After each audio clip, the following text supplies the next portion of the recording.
I wanted to slap that whole car. She just said. We were talking before about would you get married again?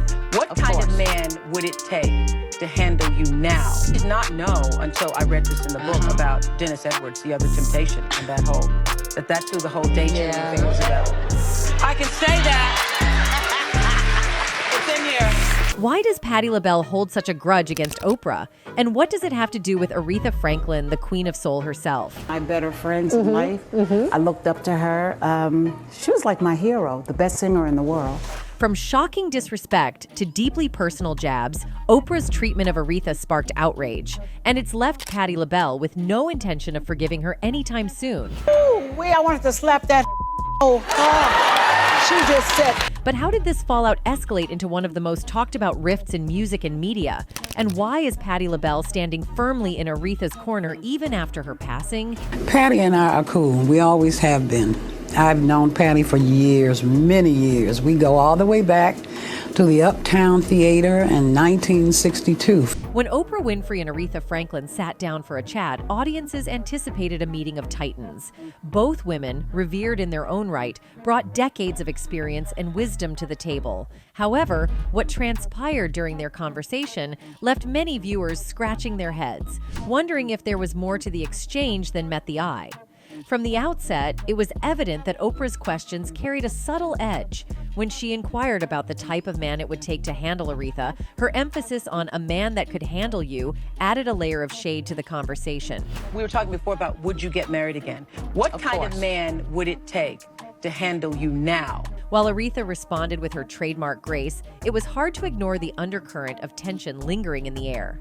During the interview, Oprah makes a comment about a man that could stand you, referring to Aretha's rumored relationship with Dennis Edwards, lead singer of The Temptations. I did not know until I read this in the book about Dennis Edwards, The Other Temptation, and that's who the whole daydreaming thing was about.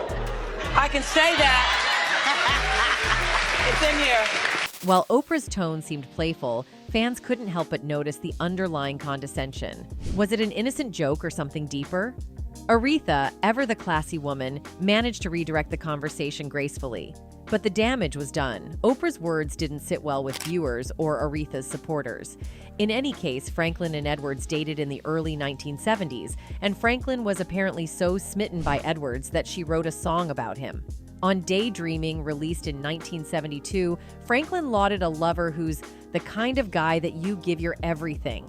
Anyway, throughout the conversation, there was a palpable sense of unease as Oprah's questions veered into territory that felt more like tabloid fodder than genuine inquiry. Even when discussing Aretha's iconic song, "You Make Me Feel Like a Natural Woman," Oprah's line of questioning seemed to lack depth, as if she were fishing for a scandal rather than seeking to understand the inspiration behind the music. Despite the tension, Aretha Franklin remained a picture of poise and dignity, refusing to be drawn into Oprah's game.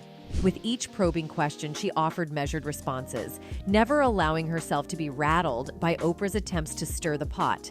In any case, this wasn't the first time the media poked and prodded into Aretha's life, stirring up rumors and speculation. In fact, one of Aretha's biggest beefs started because of all the gossip and attention from tabloids and the press. For context, there were speculations that Aretha and Patti LaBelle didn't get along. They were ridiculous. That is the craziest thing I've ever heard of. Please. Nothing at all. We decided it just wasn't even it wasn't worth the time. So no bad blood between you and Oh, please, are you kidding? The supposed discord reached a fever pitch in 2014 at the Women of Soul concert at the White House. During this iconic event, a moment occurred that sent the internet into a frenzy. Aretha Franklin appeared to brush past Patti LaBelle, pointedly ignoring her outstretched hand. The clip of the incident went viral, with viewers interpreting the snub as evidence of bad blood. LaBelle, ever the consummate professional, addressed the incident during an interview with Andy Cohen on Watch What Happens Live. She denied that the woman Franklin snubbed was her, despite the viral footage. "I don't know who the lady was," LaBelle said with a lighthearted chuckle. "I just know she had on a green coat."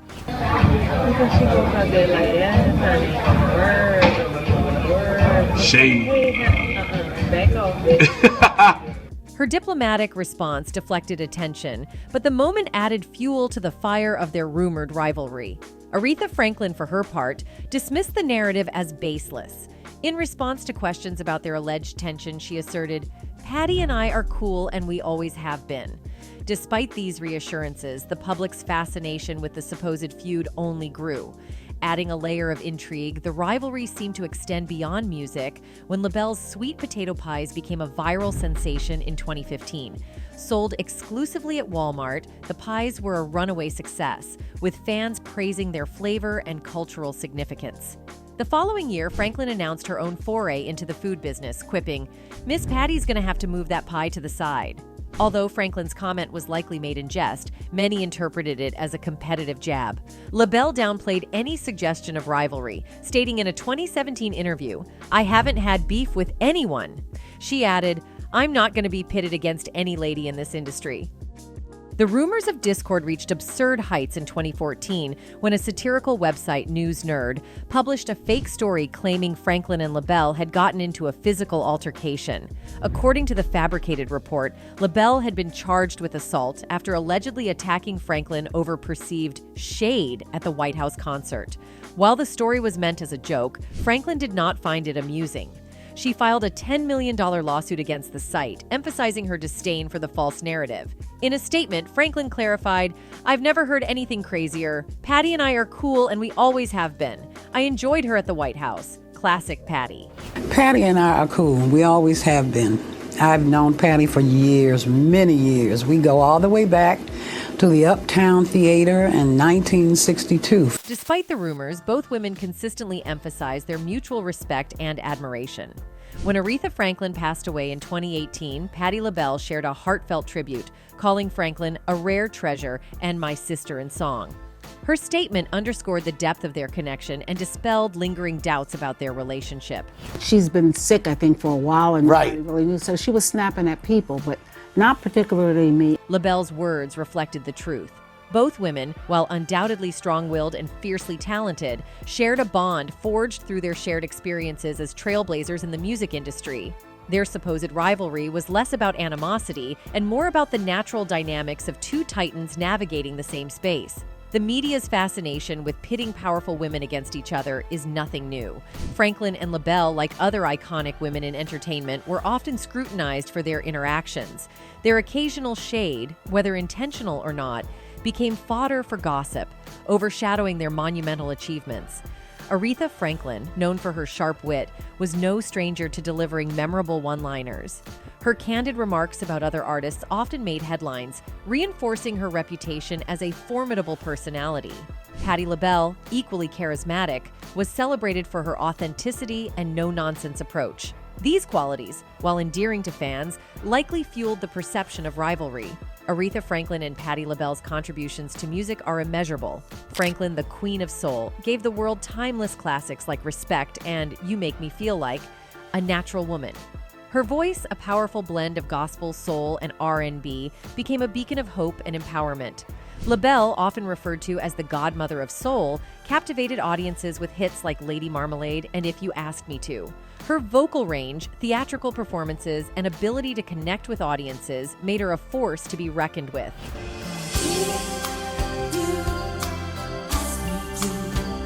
Both women broke barriers, navigating an industry that often underestimated and undervalued Black female artists. They paved the way for future generations, proving that talent, determination, and authenticity could overcome any obstacle. As for Aretha Louise Franklin, affectionately called the Queen of Soul, she was not just a singer, she was a phenomenon. Her voice wasn't merely something to listen to. It was an experience, a gift that resonated with millions worldwide. These are ever-changing times. Aretha Louise Franklin, born on March 25, 1942, came into the world surrounded by music and faith. She was the daughter of Barbara Siggers Franklin, a talented piano player and vocalist, and Clarence LaVaughn C.L. Franklin, a charismatic Baptist minister and circuit preacher. Aretha's early life was a mix of spiritual influence and personal struggles, all of which shaped the legendary artist she would become. Her birthplace was the family home in Memphis, Tennessee, but life for the Franklins was far from static. Both Barbara and C.L. came into their marriage with children from previous relationships, and together they had 4 more children, including Aretha. When Aretha was just 2 years old, the family packed up and moved to Buffalo, New York. However, the Franklins wouldn't stay there long, and by the time Aretha turned 5, her father had accepted a pastoral position at New Bethel Baptist Church in Detroit, Michigan, setting the stage for the family's long-lasting connection to the Motor City. I was a member of the young adult choir, and I played the piano and soloed in the church. Detroit became the heart of Aretha's upbringing and her first exposure to music as a force of community and spirituality. New Bethel Baptist Church wasn't just any church. It was alive with passion and energy, a place where gospel music thrived and the congregation celebrated with uninhibited joy. Services were marked by dancing in the aisles, clapping hands, and singing out loud, blending the sacred with the sense of liberation. Yet, this spiritual fervor wasn't limited to Sundays. The church community also had a darker side, one marked by scandalous behavior behind closed doors. Even legendary musician Ray Charles couldn't help but comment on the duality of the gospel world. According to Charles, gospel singers and musicians often blurred the lines between the sacred and the profane, indulging in behaviors that seemed at odds with their church personas. While Hollywood preferred to sweep these realities under the rug, they added a layer of complexity to the environment Aretha grew up in. Amid this rich but complicated backdrop, Aretha's family faced significant challenges. Her father's infidelities strained his marriage with Barbara, eventually leading to their separation in 1948. Barbara moved back to Buffalo with Aretha's half-brother Vaughn, leaving the rest of the children in Detroit with their father. Despite the separation, Aretha maintained a connection with her mother, who frequently visited and spent summers with her children. Tragedy struck when Aretha was just 10 years old. On March 7, 1952, her mother passed away from a heart attack, a devastating loss that left a deep imprint on the young girl. Aretha's childhood, already marked by instability, became even more tumultuous. By the age of 12, Aretha experienced the harsh realities of life in a way that no child should. She became pregnant and gave birth to her first son, Clarence Franklin, named after her father, just before her 13th birthday. 2 years later, at 14, she gave birth to her second son, Edward Franklin. Aretha never publicly revealed the identities of her children's fathers, though a biography published in 2014 suggested her first son's father was a school acquaintance named Donald Burke. However, handwritten wills discovered after Aretha's death in 2018 indicated that Edward Jordan Sr., the father of her second son, may have also been Clarence's father. The wills revealed a strained relationship with Jordan Sr., noting that he should never receive or handle any money or property belonging to Clarence due to his lack of involvement in the boy's life. The complexities of Aretha's early motherhood added to the challenges she faced as a young woman navigating fame, faith, and family responsibilities. Despite her hardships, Aretha's talent couldn't be ignored. You know, you amaze me. The first time I ever knew that you ever made a record, you were just a little bitty baby. How old were you? First time, 14. 14 years of age? Yes. Did you sing in your dad's church? No, we were in Oakland at the Oakland Coliseum. At 18, she married Ted White, a man who would play a significant role in her early career, but also brought turmoil into her personal life. The marriage was met with disapproval from her family, particularly her father, who had serious concerns about White's character. Unfortunately, those concerns were well-founded. The relationship was marked by reports of physical abuse, both public and private. Aretha's brother, Cecil, later took over as her manager after she separated from White in 1969. Aretha's sister-in-law, Earlene Franklin, described Ted White as a brutal man and noted that Aretha often tried to maintain a facade of a perfect marriage, even as she endured significant suffering. The divorce was a turning point, allowing Aretha to reclaim some control over her life and career. Years later, in 1978, Aretha married actor Glenn Turman. Their union brought together two accomplished individuals, each with their own children from previous marriages. While their relationship was reported to be positive, the demands of their careers eventually led to their separation and divorce in 1984. Maintaining a long-distance relationship proved too challenging for the couple, though they remained amicable. After her divorce from Turman, Aretha found companionship with William Willie Wilkerson, a longtime friend. Their bond led to an engagement announcement in 2012, though they never married. Even so, their relationship reflected a period of stability and mutual support in Aretha's later years. Through all the ups and downs in her personal life, Aretha Franklin remained a powerhouse of talent and resilience. Her music became her refuge, a way to channel her emotions and experiences into something extraordinary. Songs like Respect and I Never Loved a Man the Way I Love You weren't just hits. They were cultural landmarks embodying the strength and vulnerability that defined her life.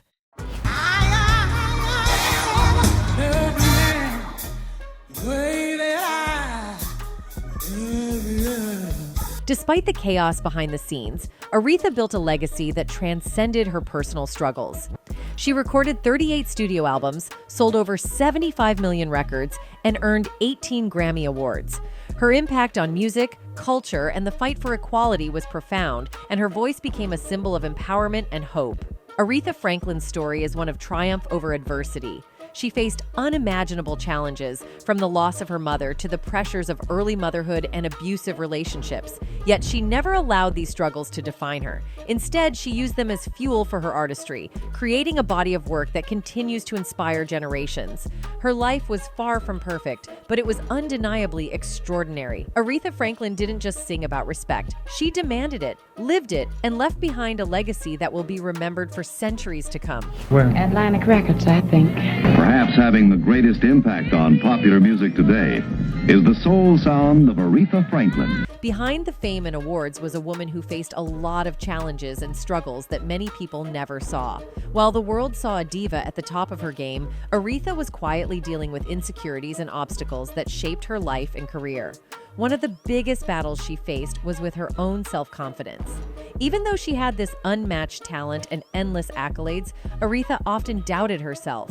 She didn't always feel like she was good enough as a singer, and that self-doubt followed her everywhere. She also struggled with her appearance, feeling like she didn't measure up to society's beauty standards.